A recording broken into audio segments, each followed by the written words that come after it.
The open world gacha genre has been exploding in popularity ever since the release of Genshin Impact in 2020, and then further with the release of Wuthering Waves in 2024. 2026 shows absolutely no signs of slowing down with the recent releases of both Arknights Enfield and Neverness to Everness. With this in mind, I want to take a moment here to go over 9 of the best, highest quality open world gacha games that are releasing in theory in 2026, maybe 2027. Let's start this off with Ananta. We're going to tackle this alphabetically. Ananta is NetEase's free-to-play urban open-world action RPG set in a bustling modern anime city. It features high-freedom sandbox gameplay where you play as different characters in a task force, you do missions, you build squads, and then you fight with martial arts super-powered combat that is honestly reminiscent of Watch Dogs or Sifu. There is absolutely no gacha at all. Instead, there's going to be gacha for outfits, gacha for vehicles potentially, and other cosmetics.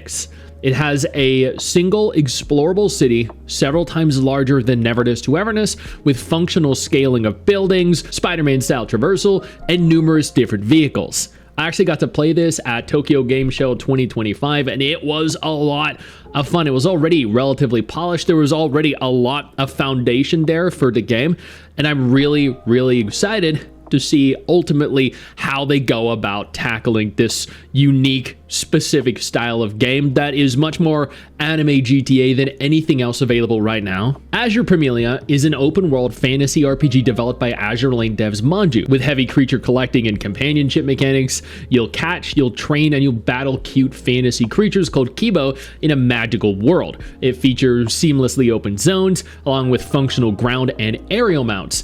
This is one of the unique selling points of the game, I think. There really aren't any other gacha games out there right now that have fully simulated mount systems, let alone allowing you to freely fly throughout a large open world, other than I guess like Wuthering Waves, but has a glider or like the wings, whereas Azur Promilia is going to let you glide or fly utilizing multiple different mounts, some of which are boss monsters that you can capture through actually defeating them in combat. It has full action combat and absolutely gorgeous waifus only, no husbandos at all. Honkai Nexus Anima is Hoyoverse's new Honkai series creature collector strategy adventure game.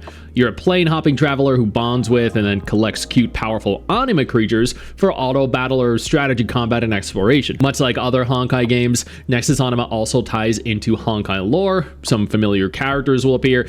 It's a much more relaxed monster taming game than mainline Honkai games. The extent of the open world is to be determined. Admittedly, I haven't played any of Honkai Nexus Anima. I didn't get into the beta test, but from what I heard, it was an okay game. There's a lot of room for improvement, but this is a Hoyo game, so it is going to be relatively large and also should be of sufficient quality as well. Little is known about Project 2/3 Utopia at present, as only a single trailer has been released. What we do know is that it is going to be an anime open world ARPG where you travel through time and dimensions with your guide Theseus.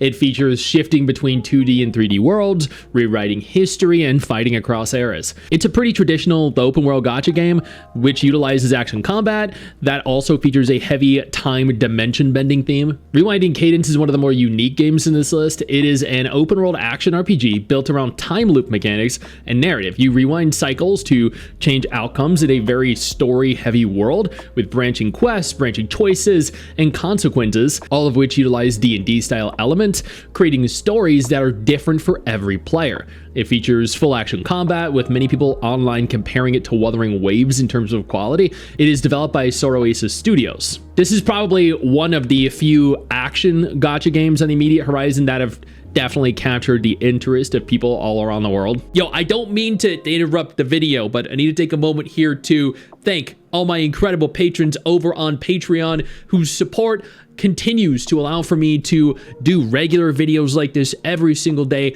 on this channel. Thank y'all so much, including our YouTube channel members.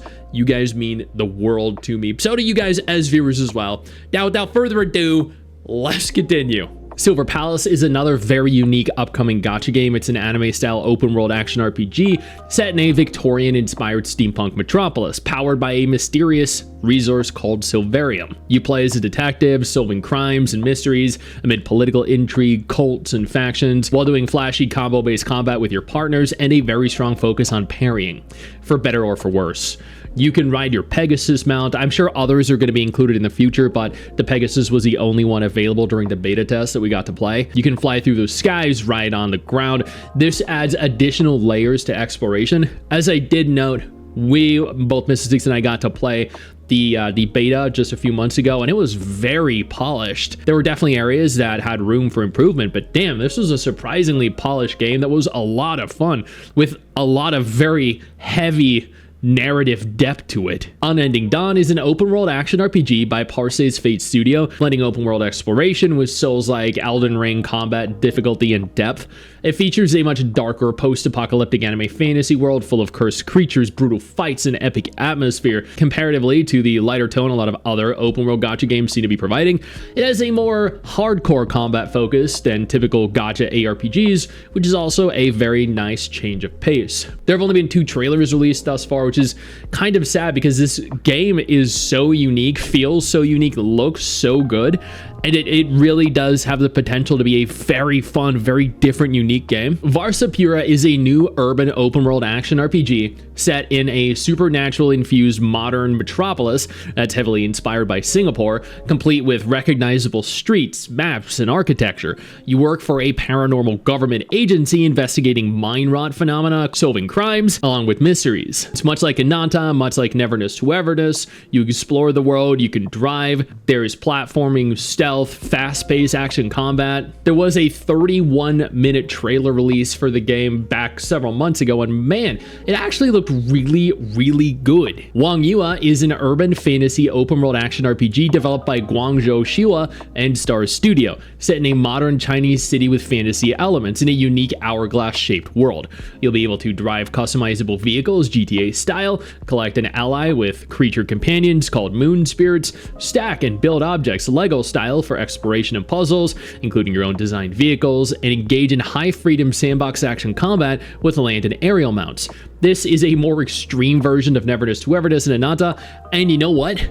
I am here for it. And finally, Xunjing, The Realm. Unfortunately, little is known about the game due to a single trailer only being released, but from what we've been able to compile, it's a fantasy-themed open-world third-person shooter action gacha game with a high degree of freedom. You'll control one of 3 unique characters, each with distinct weapons and fighting styles, as you explore a vast immersive realm and battle with fluid gunplay and intense shooting mechanics in a world full of adventure and challenges. We don't have any real third-person shooter gacha games out there right now, so this could be a breakout hit that absolutely no one was expecting. And those right there, those are 10 gacha games that are releasing in the next few years that feature large open worlds. Hopefully, you have something to look forward to now. You're welcome. I know you think that you just hit the end of the video, and technically, yeah, you have. And I know your first reaction is to close out of it at this juncture, but don't. No, instead, I urge you to take a moment here and click one of the videos on screen that are coming up in just a moment so you remain up to date with everything going on in the gacha genre. Trust me, you're not going to regret doing so. Stay flaccid.